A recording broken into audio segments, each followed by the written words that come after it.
Bienvenidos a Tertulia Ermitaña, un capítulo más. En esta ocasión vamos a debatir sobre derecho animal. Bueno, la idea de este programa era hacer una especie de charla barra debate sobre derecho animal. Pero vamos a hacerlo también un poquito más amplio y vamos a encarar el tema de cuál es la fuente del derecho o qué requisitos tiene que tener un ser vivo para considerarlo como sujeto de derecho. Nos está acompañando acá Jonathan. ¿Cómo estás? Un gusto para nosotros, amigo de Twitter. ¿Cómo están? Igualmente, gracias por la invitación. Bien, a ver, Gusto. lo primero, Igualmente. danos tu postura sobre el tema. ¿Qué requisitos o qué características tiene que tener un ser vivo para considerarlo sujeto de derecho? Mi propuesta se basa en que algunos animales, no solamente los seres humanos, son conscientes del dolor y del sufrimiento. ¿Bien? Y no encuentro una justificación ética para iniciar violencia contra ellos. ¿Bien? Estos animales tienen ciertas capacidades que le permiten percibir un sufrimiento físico, así como un sufrimiento emocional, es decir, miedo, ansiedad, depresión. Estos animales, a su vez, también van a actuar en el sentido de que como son conscientes de su sufrimiento y de sus necesidades, también son conscientes del entorno en el que están y son capaces, a su vez, de integrar todo este conocimiento y formular un plan de acción deliberado. ¿Sí? Para ello también van a hacer uso de recursos escasos con un consumo rival, además de otros recursos que no son escasos, por lo cual no habría por qué entrar en conflicto. Bien, lo que yo planteo es que estos animales, al ser conscientes de su existencia, también son los primeros ocupantes de su cuerpo. Bien, por lo tanto están vinculados objetivamente con una ética basada en la propiedad de su propio cuerpo y en el principio de no agresión, ¿sí? Los cuales, a mi criterio, son los conceptos a tener en cuenta más importantes respecto a cómo resolver conflictos, ¿sí?, que puedan surgir sobre los recursos escasos y así establecer también quién tiene derecho a utilizar estos recursos. ¿Bien? Todos estos principios justifican solo la violencia defensiva, es decir, el hecho de tener una conciencia, de sufrir, de tener un cuerpo que te es propio y tener tu propiedad, todo este derecho basado en estos principios van a justificar solo la violencia defensiva, es decir, no van a justificar iniciar violencia contra otro ser consciente, puede ser un humano o otro animal. ¿Bien? Entonces, bajo estos principios está justificado negarnos a intercambiar o inclusive excluir de nuestra propiedad a cualquiera que inicie violencia o tenga algún historial en el pasado, ¿no?, de haber iniciado violencia.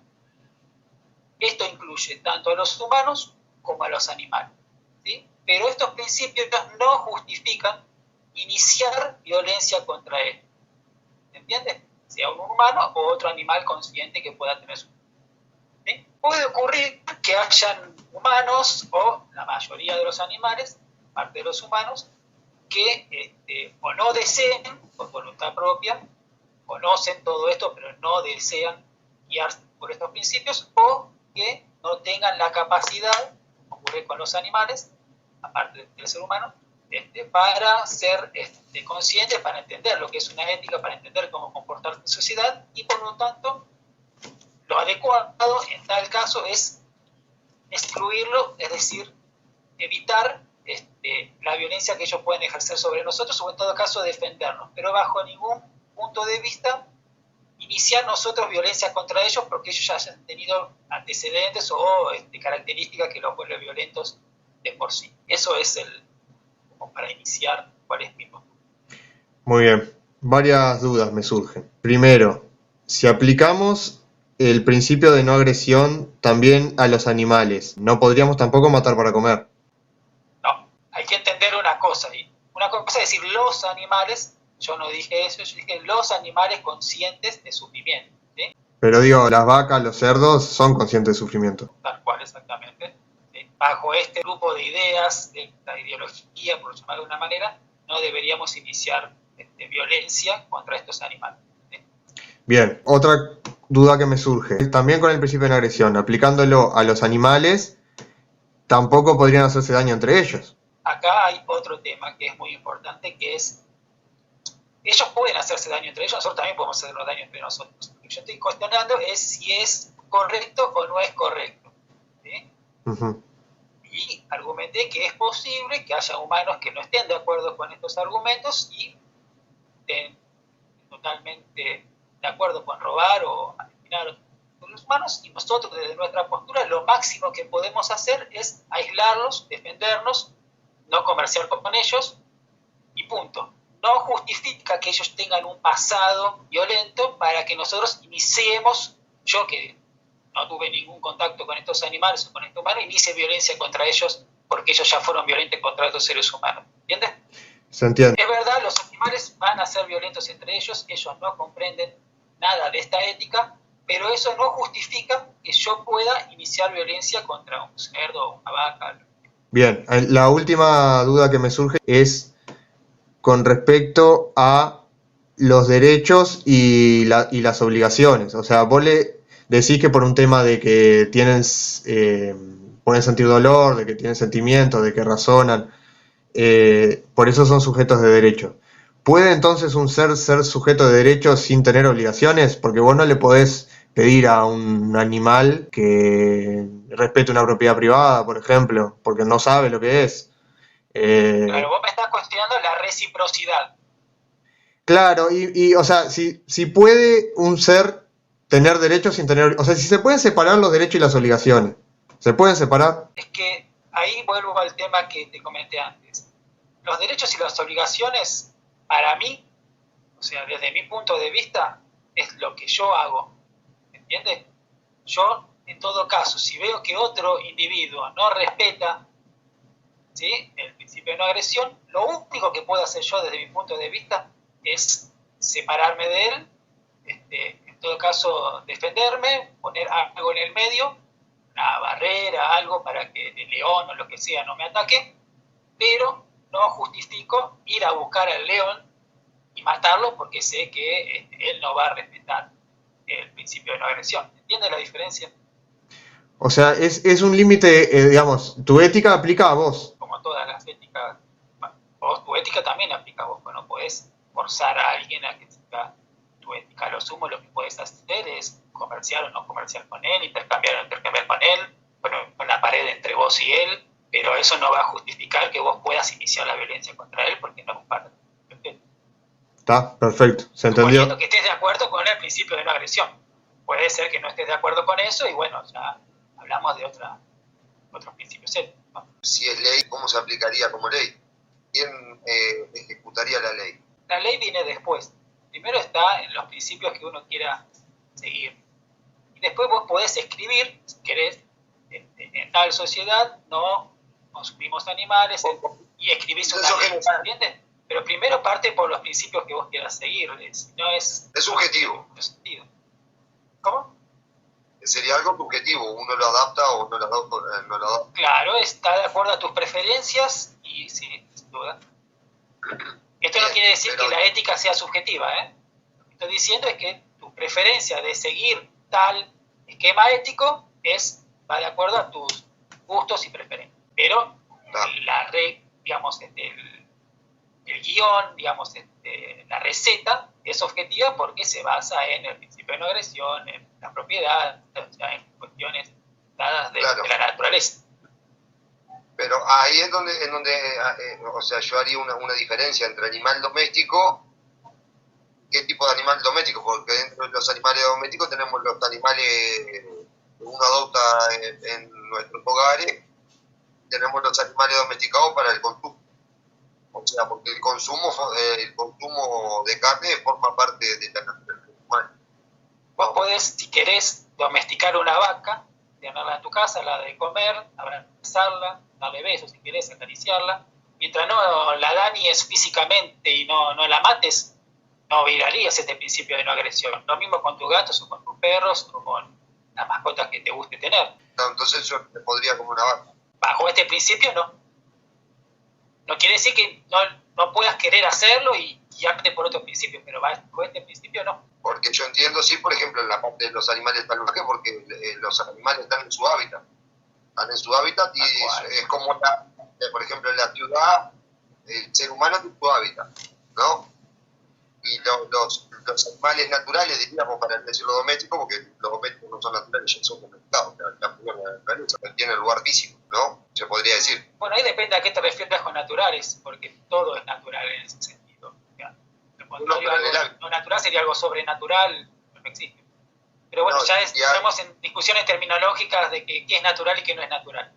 A lo que vos querés decir es un animal que está habituado a convivir con nosotros, puede ser un gato, un perro, que nosotros criamos. Naturales, estoy hablando del tiempo de hábitat. O sea, nosotros al domesticarlo le sacamos su lugar de origen. O sea, es como el perro. El perro ya no, por más que lo ponga con lobo o lo que sea, es inútil, no es natural. O sea, lo devalimos. A los animales domésticos le sacamos el lugar de origen. Eso es lo que yo decía, no es antinatural, ¿no? A eso me refería el hábito.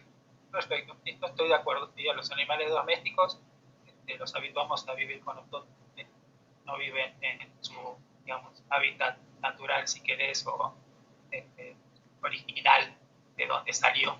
¿Sí? Estamos de acuerdo, pero ahí no estamos tocando el tema del principio de no agresión ni nada por el estilo. Solamente estamos diciendo que algunos animales se adaptaron bien a vivir con nosotros, como puede ser una rata, una cucaracha u otros animales que hay en la ciudad, que no fueron invitados por nosotros a vivir con nosotros, sino que aprovecharon la situación y, bueno. Vos a los animales les atribuís los mismos principios que nosotros, ¿verdad? Perdón, los mismos derechos.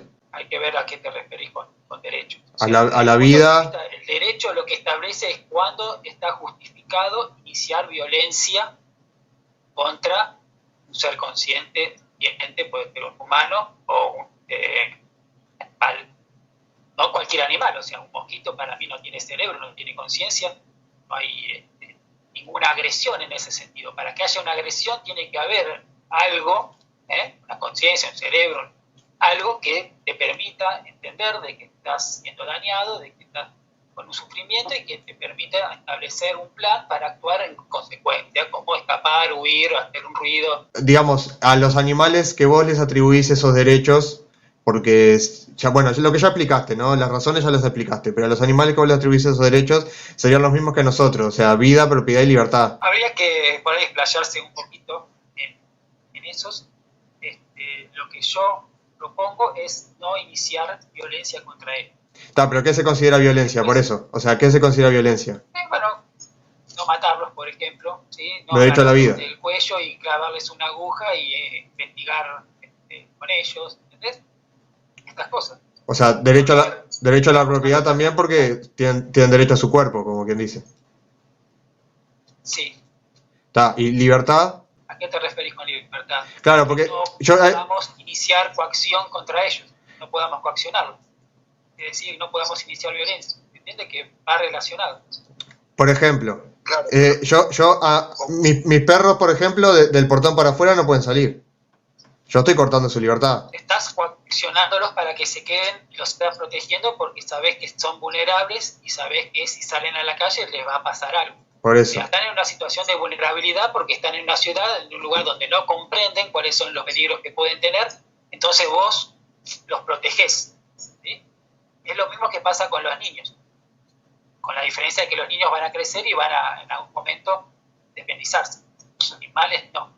Vos, al tener una mascota, estás aceptando que tiene ciertas características mentales, estás aceptando cuidarla de la mejor manera posible, evitándole algún daño posible.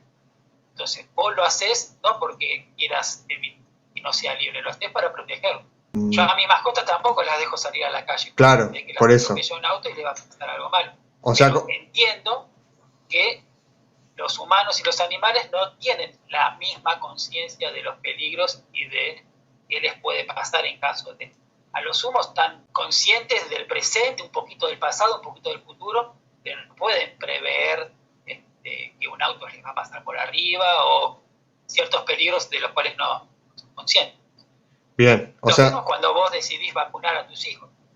Vos me decís, bueno, ellos no eligen vacunar, vos tampoco elegís, las mascotas tampoco eligen vacunar, pero lo haces porque sabes que lo vas a proteger. o Tu sea, hijo te dice, mira, papá, yo quiero ser un pirata, voy a ir a sacarme el ojo, vos que le decís, no, y con Claro, eso ahí te estás pasa coartando su libertad. Simplemente lo ahí- estás protegiendo hasta que llegue a una edad en donde él tenga la conciencia para tomar esas decisiones por su cuenta. Los animales, las mascotas, los gatos, los perros, no van a tener nunca esa conciencia. Entonces vos los protegés, no les cortás la libertad. Al no ser ley, como había dicho vos, y eso entonces sería más bien una obligación del ser. Es una obligación del ser humano que tiene la capacidad de razonar. Entonces, decir es una Si estás de obligación acuerdo con los principios que yo mencioné, sí tenés la obligación de de cumplir esa pauta. O sea, ya pasaría a ser una obligación porque no depende de ellos, no depende de nosotros. Su contexto, su vida, su naturaleza y todo, por ejemplo, depende de nosotros, ya no es, ya escapa de leyes o de esto, por nuestras obligaciones. claro, es Porque ellos obligación, son conscientes. es obligación para nosotros los humanos. Bueno, la negligencia es una forma de agresión. Claro, es como lo Sobre mismo todo con los contra hijos. seres vulnerables, no estoy hablando contra adultos capaces, etcétera. Ahí pasa a ser obligación. O sea, eso es lo que vos dijiste, por ejemplo, es un maltrato. Que lo que no está obligado, como dice, lo que es antiético para el ser humano hacer, o sea, porque escapa de las obligaciones. Tu obligación como ser humano, tener una mascota, protegerla, cuidarla, etcétera, respetarla. Ahora, ya maltratarla, ya pasa de tu obligación o maltrato. Hasta otra cosa que está mal visto. Como un niño, lo mismo, o sea, no estás cumpliendo con tu obligación. El ser humano no está cumpliendo con la obligación de la tutoría de ese animal o de esa persona o de ese niño. Entonces es una obligación del ser, más que una ley. Yo lo veo que creo que por ese lado. Estoy de acuerdo. Yo una vuelta analicé, por ejemplo, que el ser humano fue tan egoísta, por ejemplo, que rompió a los animales domésticos la libertad en sí. Le robó la libertad al domesticarlo. Pues no hay perro salvaje, o sea, hay sí, pero, o sea, vos ves un perro de estos inglés, espantoso el bicho ese. Vos lo llegás a dejar suelto y te muere, porque no puede cazar, no puede comer, no puede hacer nada. ¿Entendés? Yo creo que eso es crueldad del ser humano. Sí, abandonarlo sería crueldad. Y no solo esto, tipo, el haber experimentado y haber mezclado raza, o sea, ya tenemos que partir de una base. Tenemos que partir de una base, pues si vamos a hacer una moral, tipo una base moral a media, no, o sea, a mí me gustaría, tipo, por ejemplo, no quiero tener perros, no quiero tener animales, bueno, acá hay un lugar allí, es lo mismo que un pájaro, yo he tenido pájaros, pero a mí me gusta cortarle las alas, entonces compro los pájaros y los pude disfrutar en la casa. Una vuelta tuve una paloma y montó toda la casa, pues volaba, viste, entre la casa, y me tiraba todo y agarré la salí para afuera y la dejé libre, ya está, toda la casa. Entonces, tipo, no soy de limitarlo a la libertad de los animales. Y no los quiero tener, o sea, para mí el perro, el gato y todos los animales que son domesticados tienen que tener un lugar real para mí, que, o sea, no salvaje, tener su hábitat, lo mandás para ahí, ¿entendés? Porque ahora los perros hemos modificado tanto la genética que el perro ya está dependiente de ese animal. Depende casi 100%, bueno, menos los gatos ellos te manejan solos, no perdieron esta capacidad, pero ahora los animales domésticos le hemos hecho cualquier cosa. Digo cualquier cosa que le sacamos la autonomía. Ya es obligación nuestra cuidarlos o lo que sea, o evitar que se reproduzcan para que no. O sea, no te... Estoy de acuerdo. Bien, la otra duda que me surgía, ¿no? Por ejemplo, tenés un perro, ya está viejo, está enfermo y a veces la costumbre es llevarlo al veterinario y que lo duerman, ¿no?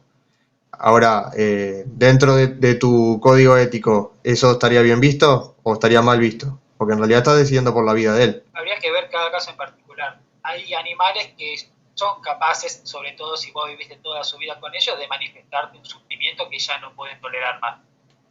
Y tal vez no haya medicamentos para aliviar ese sufrimiento.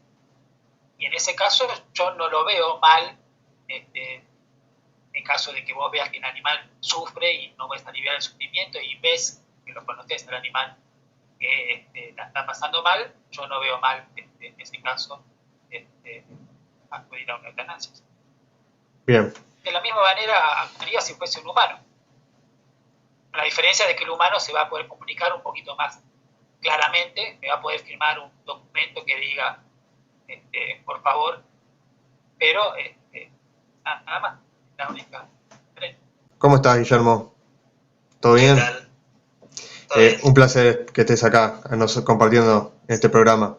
Guillermo, si yo te pregunto, mira, el día de mañana vienen extraterrestres a la Tierra, ¿qué características tienen que tener para vos esos extraterrestres para considerarlos sujetos de derecho? ¿Se entiende? O sea, un ser, ¿qué características tiene que tener para ser considerado sujeto de derecho? Yo supongo que serían características parecidas a las que nuestra sociedad le asigna o busca, digamos, en el fondo como fuente de derecho. Algo parecido a lo que decía Jonathan, algo similar al derecho natural explicado de alguna forma. No sé si vos creés en los derechos naturales. Sí, por supuesto. Bien. ¿Por qué el ser humano tiene derechos naturales? Yo le doy otra explicación, digamos, al derecho natural. O sea, lo parto en tres, si querés, o en dos. Yo creo que el derecho natural, resumido como vida, libertad y propiedad, son características inherentemente necesarias para que un individuo sea individuo.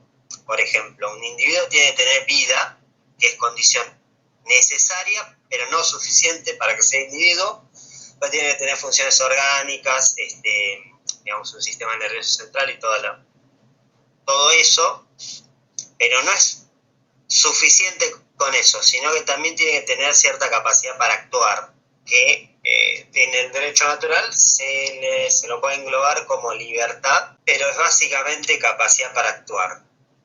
Y la propiedad, que es, digamos, de los tres el más discutible, si se quiere, pues la propiedad en sí no existe, sino que existe la gestión sobre algo. Y eso es la propiedad. La propiedad en sí no existe, no tiene características propias, digamos, cualquier propiedad, un parque puede ser público, privado, estatal, colectivo, cualquier cosa, no varían sus características. Lo que variaría sería la gestión sobre eso o la forma de gestión, digamos. Por eso digo que es como el derecho más, el que se desprende, digamos, de la capacidad para actuar, pero es básicamente lo que hace que un individuo sea individuo. Sin eso, no importa la ideología ni ninguna característica, sin esas tres cosas, o por lo menos las dos primeras, un individuo no es individuo. Bien. Después, digamos, está la intersubjetividad, o sea, la aceptación mutua de esas características que se fue dando, creo yo, no por acuerdo, ni por contrato, ni por ningún tipo de pacto, sino por una cuestión de interacción, de intercambio y de división del trabajo. O sea, no es que alguien hace un acuerdo con toda la gente que se cruza por la calle para que esa gente que se cruza por la calle lo respete, sino que es algo que ya está, digamos, preestablecido, digamos, o que se fue dando. Es espontáneo. Claro, exactamente. Muy bien. Pero, entonces, yendo al tema, ¿hay animales a los que vos les atribuís derechos? Animales no humanos me refiero, ¿no? Porque puedo decir, el humano también es un animal. ¿Animales no humanos que también les atribuís derechos? Sí, pero yo hago el ejercicio contrario. En vez de atribuirle derechos a los animales, que esos derechos me impedirían actuar a mí, yo busco si yo tengo derecho a actuar sobre lo que yo considero sujeto de derecho previamente. Uh-huh. Digamos, yo no tengo derecho a matar, a esclavizar, a torturar y a violar, que básicamente eso en muchas industrias, pero en este caso que estamos hablando de los animales, la industria animal es básicamente eso. Yo no me atribuyo ningún derecho sobre los animales, que ese es el punto que lo veo. En realidad yo lo que te iba a plantear es básicamente las dos cosas. Es el derecho que surge digamos, de la observación de la naturaleza, entre los cuales estamos nosotros, en cierta medida, por más que sea una naturaleza modificada en la que vivamos, y por otro lado también los animales y después el ecosistema también, digamos que intervenir por intervenir no, o sea, no es un derecho. O sea, yo lo veo desde ese lado. A ver, vos estás diciendo como que no tenemos derecho a interferir en la naturaleza. Interferir en la naturaleza sería muy amplio. Yo lo Sí. que estoy seguro es que no tengo derecho a matar un animal para satisfacerme a mí mismo. Vos no comes carne, por ejemplo. No. Desde 2014 más o menos. Bien. O sea, no tenés derecho a iniciar una agresión. Sí, aunque digamos, agresión no es el acto en sí, sino depende del destinatario. O sea, no es lo mismo pegarle un fierrazo a un animal, a un bebé, a un árbol o a un auto. O son distintas concepciones. O sea, la acción es la misma, el golpe. Varía la connotación y va a ser buena o mala o neutra, depende de, digamos, lo que sería el destinatario de esa acción. Así que, pero en líneas generales sí estoy en contra de iniciar agresión. Ahí va. O sea, cualquier tipo de acción que genere sufrimiento, porque, o sea, como había dicho Jonathan, si no me equivoco, de que, o sea, el dolor, el sufrimiento, ¿no? No, pero no es solamente eso. Vos lo podés tomar, digamos, yo no soy sensocentrista, por la misma razón que soy animalista, o vegano. Yo creo que el sufrimiento, digamos, no lo podés tomar así porque sí, como, digamos, como argumento 100% válido, porque tiene que ver con la capacidad, digamos, con el desarrollo biológico evolutivo de cada especie, digamos. Vos ponele un microbio o un microorganismo o lo que fuera, también está vivo, también, digamos, pero no desarrolló las capacidades para sentir porque durante el trayecto que hizo para evolucionar no las necesitó desarrollar como un animal mamífero o un humano o lo que fuera. Entonces, digamos, poner solamente la sintiencia o solamente cierto tipo de sistema nervioso central no me parece lo más apropiado. Y además, digamos, como dije anteriormente, yo lo que me planteo es si yo tengo derecho a intervenir sobre lo que me rodea o no. No haces ninguna distinción entre animales. O sea, para vos son todos están en la misma línea. Hablando de derechos, ¿no? Sí, derecho natural. Lo que pasa que del derecho natural se desprenden un montón de otros derechos que son por capacidad.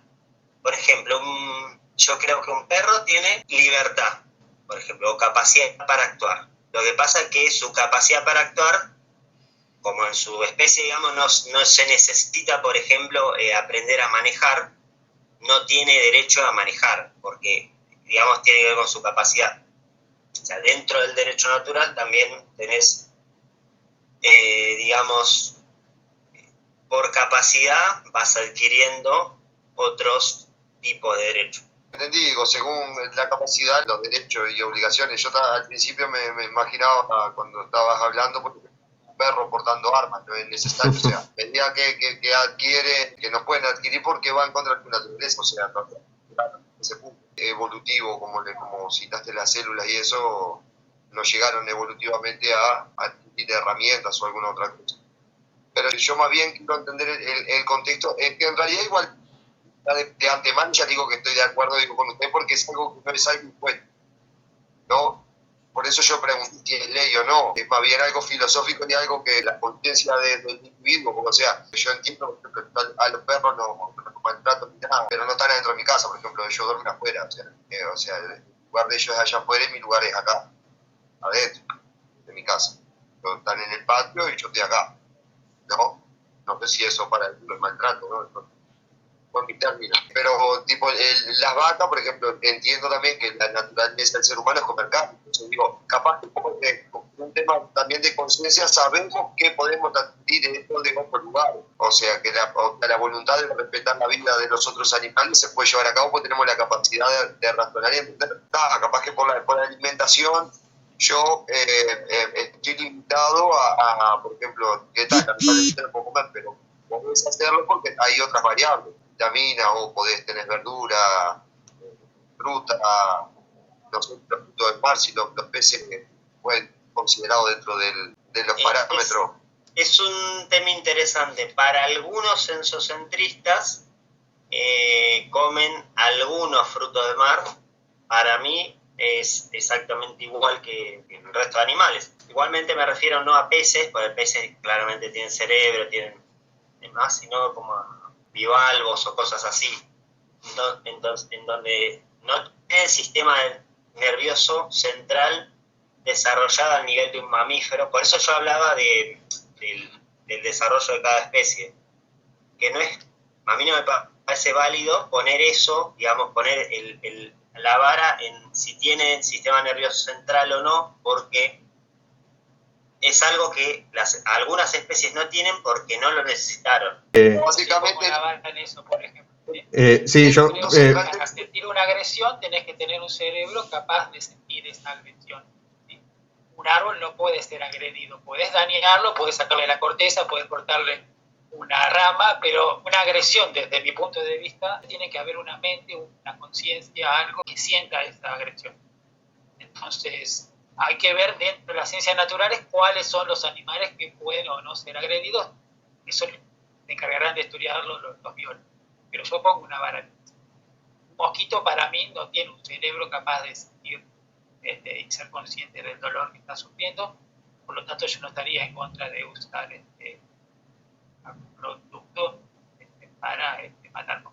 Hay otros que piensan de más en usar algún repelente y bueno, es aceptable. así que entonces la base para poder aplicar su manera de pensar y ver las cosas tendría que básicamente tener un sistema nervioso central fundamental. Para mí No no. importa tanto la parte anatómica, si es el sistema nervioso central. Lo importante es que sea capaz de ser conscientes del dolor. Si Claro, no, básicamente un consciente tiene un sistema nervioso central. tal cual, estamos de acuerdo, esa es la parte anatómica, pero tiene que funcionar, ¿sí? Tiene que tener ciertas capacidades. ¿Sí? Ahora Eso yo... no tiene un sistema nervioso central, porque el sistema nervioso central puede ser tener un diencéfalo, no tiene un telencéfalo, puede ser, o sea, hay varios sistemas nerviosos centrales.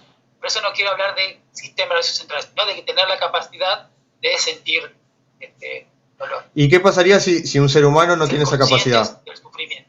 Para no tener esa capacidad tiene que estar muerto. Hay personas, por ejemplo, que no tienen, no sé si tiene que ver con el tacto, pero por ejemplo no tienen tacto y no sienten dolor. Entonces, yo no te digo matarlo, pero yo podría pegarle a esa No persona. existe eso de que no tenga, o sea, sería un paciente cuadripléjico que no tenga sensación y motilidad del cuello para abajo, igual tendría motilidad, sensación del cuello para arriba y tiene un cerebro capaz de sentir un dolor emocional y de expresar el deseo de que no le amputes el brazo, por ejemplo, porque así no lo sientas. Estaría incluido Entraríamos en el principio de Sócrates. Sócrates decía, por ejemplo, que si algún ser humano, por ejemplo, nacía ciego o algo, era un accidente. Seguía siendo, pero por accidente, algo que pasó, quedó ciego, pero sigue siendo. Para ser una persona, por más que no sienta dolor, es un accidente, o sea, no es algo... Claro, la naturaleza humana no es esa. La naturaleza humana es... Está claro el punto. Nosotros, por ejemplo, que somos anarquistas, creemos en que el ser humano pueda formar sus propias comunidades y cada comunidad pueda tener sus propias reglas. Vos, por ejemplo, estarías más afín a participar en una comunidad cuya regla sea que no se puede agredir a ningún ser que tenga la capacidad de sentir dolor. Éticamente, filosóficamente se entendió perfecto tu punto. Llevando a la práctica, ¿cómo crees que eso podría garantizarles entiendo la pregunta, sí, te entiendo. garantizar esos Una derechos? cosa es qué está bien y otra cosa es cómo lo hacemos, ¿no? Sí. Cómo evitamos iniciar esa agresión contra todos esos animales, sabiendo que necesitamos de algunos animales para subsistir, que hay cuestiones que no podemos evitar, de las cuales depende nuestra vida. Por ejemplo, si yo fuese diabético y necesitara insulina para vivir, hace años atrás la única manera de obtener esa insulina era mediante sacarle el páncreas a los cerdos, a las vacas y obtener la insulina directamente de la vaca. Todos los diabéticos insulino dependientes para vivir necesitaban esa insulina y si no tenían esa insulina se morían. Entonces la pregunta es, si yo con esta filosofía daría mi vida a cambio de no recibir esa insulina, ¿me entendés? Ahora ya no es necesario porque tenemos insulina recombinante que se saca de bacterias de Coli, levaduras, pero suponiendo 50 años atrás, con esta filosofía, ¿yo aceptaría padecer esta enfermedad y morir por la falta de insulina con tal de no hacer sufrir a los animales? Y eso es un tema muy difícil, o sea, no podría darte lo más probable es que te diga que no. Que yo en ese caso priorizaría mi vida sobre el sufrimiento de estos cerdos y vacas a las cuales hay que sacarles el páncreas para yo poder tener insulina. O sea, hay muchos temas difíciles en este caso, temas que dependen de la vida de cada uno, o sea, hasta dónde estás de acuerdo en seguir con esos principios. ¿Sí? ¿Qué pasa cuando tu vida depende de violar esos principios, como en el ejemplo que te acabo de dar recién? Sí, son conflictos que no está bien, o sea, está claro que no está bien, pero en la práctica uno no, a veces va por camino de lo que no está bien, sabiendo que no está bien, porque tu vida depende de eso. Bien, se entendió. Guillermo, más allá de que yo comprendo que es un lineamiento ético, no, a veces no precisamente tenés que visualizarlo en la práctica porque es más bien una cuestión ética. Pero ¿visualizás una comunidad que puedan vivir sin, por ejemplo, sin ni siquiera matar un mosquito?